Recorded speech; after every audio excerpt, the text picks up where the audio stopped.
요새 밀가루값 올라 걱정이라는 자영업자들 많으시죠? 한국인에게는 이제 주식과도 다름없는 빵과 라면 값이 끝도 없이 올라 서민들의 생활고도 이만저만이 아닙니다. 더 큰 문제는 7월이 되면 지금보다 더 극심한 밀값 상승이 있을 것이라는 예측인데요.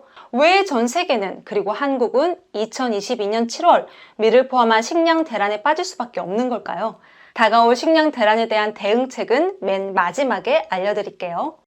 세계의 빵 바구니로 불리는 우크라이나는 러시아와 함께 세계 밀 공급량의 3분의 1가량을 차지했지만 러시아의 우크라이나 침공으로 시작된 전쟁이 예상보다 길어지면서 우크라이나에는 곡물이 쌓여만 가고 있습니다. 볼로디미르 젤렌스키 우크라이나 대통령은 러시아의 항구 봉쇄로 인해 우크라이나 곡물 수출량의 절반에 달하는 2,200만 톤이 창고에 묶여있다고 주장했죠.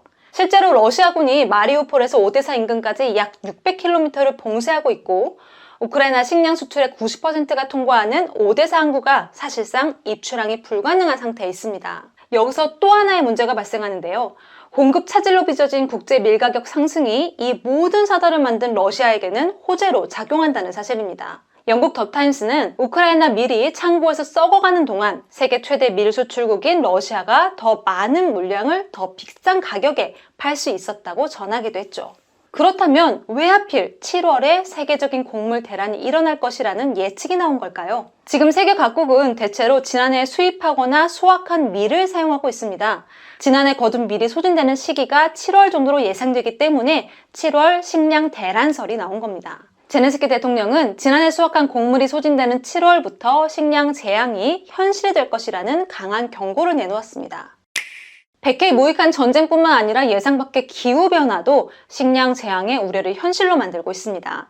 지난 몇 달 동안 지구에서는 기후변화로 인한 이상기후 현상이 끊임없이 나타났는데요. 지난 4월 인도와 파키스탄은 일부 지역 기온이 약 50도까지 치솟는 120년 만에 최악의 폭염을 맞았습니다.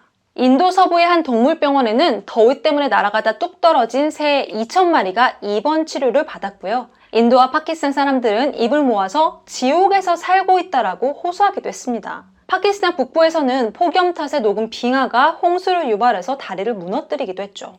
미국도 상황은 좋지 않습니다. 4월 21일 하루 동안 미국은 영하 3도와 영상 38도가 공존하는 이상한 날씨를 보였는데요. 동부 지역의 1억 7천만 명은 평년보다 최고 17도 높은 더위에 시달린 반면에 같은 시간 서부 지역에서는 최대 50cm의 눈폭탄이 쏟아졌죠. 이라크에서는 앞을 보기 어려울 정도의 오렌지빛 모래폭풍이 2달 동안 최소 9번이나 강타하면서 사망자까지 발생했습니다. 때 이른 폭염과 때 늦은 한방눈이 곡물 성장에 긍정적일 리 없겠죠. 특히 세계 제2의 밀 생산국인 인도에서는 때 이른 폭염 탓에 올해 밀 수확량이 대폭 줄어들 것으로 보인다는 예측이 나왔습니다. 기후변화로 인한 수확량 감소는 올 여름 밀 대란 등 식량 재앙을 우려할 수밖에 없도록 만들고 있습니다.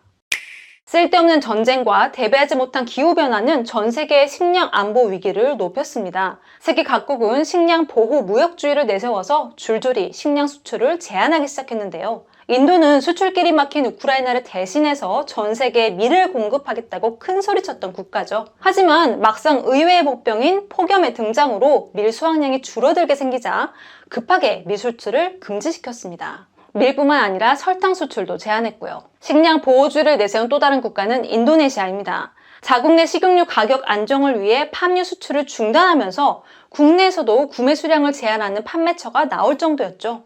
말레이시아는 당장 이번 달부터 월 360만 마리의 닭고기 수출을 금지합니다. 터키는 이미 3월 초부터 쇠고기, 양고기, 식용유 수출을 막았고요.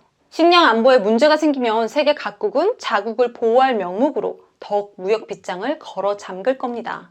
문제는 러시아와 우크라이나 전쟁은 장기화할 조짐이고 기후변화는 당장 해결할 수 있는 사안이 아니라는 거죠. 올 여름 역대급 식량 재앙이 우려되는 이유입니다. 국내 업체들은 사료용 밀은 러시아와 우크라이나, 식용밀은 미국, 호주, 캐나다 등에서 각각 수입하고 설탕은 호주나 태국에서 원당을 들여 만들기 때문에 현재로서는 공급에 문제가 없다는 입장이지만 수출 금지가 길어지고 국제 곡물 가격이 전반적으로 상승하면 장기적으로 국내에도 영향을 미칠 수밖에 없습니다. 잦아지는 식량 안보 위기의 대응책 중 하나는 밀 지급률 높이기인데요. 한국은 밀가루의 99.5%를 수입하는 국가입니다. 고온에 약한 밀은 우리나라에서 재배하기가 어려운 곡물입니다. 밀과 함께 국내 곡물 수입의 95%를 차지하는 콩과 옥수수도 언제 수급에 문제가 생길지 모르고요. 이에 전문가들은 해외 곡물 메이저 등에 의존하는 수입 방식을 벗어나서 국내 민간기업과 공공기관이 합동으로 곡물 유통사업에 진출해서 곡물의 일정 부분을 독자적으로 도입하는 국가 곡물 조달 시스템이 필요하다고 입을 모으고 있습니다.